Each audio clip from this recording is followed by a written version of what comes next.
Imagine a single moment that changed the destiny of the Roman Republic forever.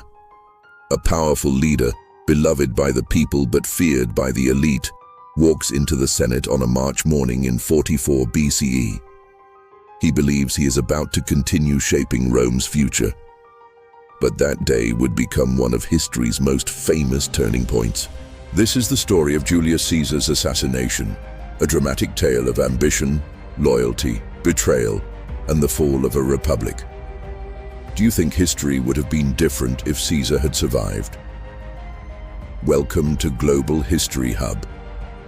Today, we're unraveling one of history's most fascinating stories that truly shaped the world. Stay with us until the end so you don't miss the crucial details. Julius Caesar was not just a Roman general, he was a political visionary. He expanded Rome's territories, reformed its laws, and challenged the traditional power of the Senate. His victories in Gaul and his rise to power brought him immense popularity among the common people, but it also made Rome's ruling class deeply uneasy. The Senate had long been the center of Roman authority, but Caesar's growing influence threatened that balance. By 44 BCE, he had been named dictator for life, a title that sounded alarm bells for many.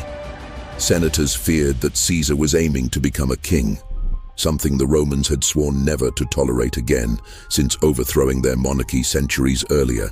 If you were a senator in ancient Rome, would you have supported Caesar or opposed him? Behind the scenes, a group of about 60 senators began to plot. Among them were powerful figures like Cassius and Brutus, men who had once been allies of Caesar but now saw his power as a threat to the Republic, his very existence. To them, Caesar's ambition was a danger that had to be stopped. On the morning of March 15th, 44 BCE, the infamous Ides of March, Caesar ignored several warnings. Ancient sources tell us that soothsayers and even his wife urged him not to go to the Senate that day. Yet Caesar dismissed these concerns and walked confidently into the theater of Pompey, where the Senate was meeting. Inside, the senators gathered around him. At first, it seemed like business as usual. But then, the conspirators struck. One senator made the first move, and the others quickly joined in. Caesar tried to defend himself, but he was overwhelmed.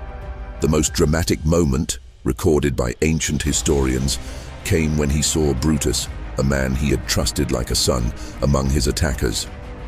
According to legend, Caesar's final words were an expression of shock and heartbreak before he fell, lifeless, to the floor.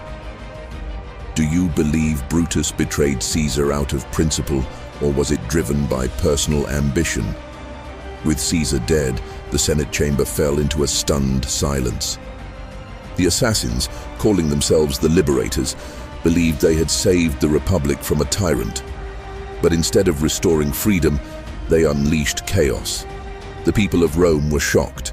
Far from celebrating, many mourned Caesar deeply. At his public funeral, Mark Antony delivered a powerful speech that stirred the crowd's emotions. Citizens wept, riots broke out, and the conspirators soon realized they had miscalculated terribly. Caesar's death did not save the Roman Republic. Instead, it accelerated its collapse. A series of civil wars erupted, leading to the rise of Caesar's adopted heir, Octavian, who later became Augustus, the first emperor of Rome. Ironically, the men who killed Caesar to preserve the Republic ultimately paved the way for the Roman Empire. If you're enjoying this historical journey, give this video a like and share your thoughts in the comments below. I'd love to hear your perspective. The assassination of Julius Caesar remains one of the most debated events in world history. Was it a noble act to protect democracy, or a selfish plot fueled by envy and fear? The answer may never be clear, but its impact forever reshaped the course of Western civilization. And before you go, don't forget to subscribe to Global History Hub and hit the bell icon so you never miss our next exploration into history. Thanks for watching.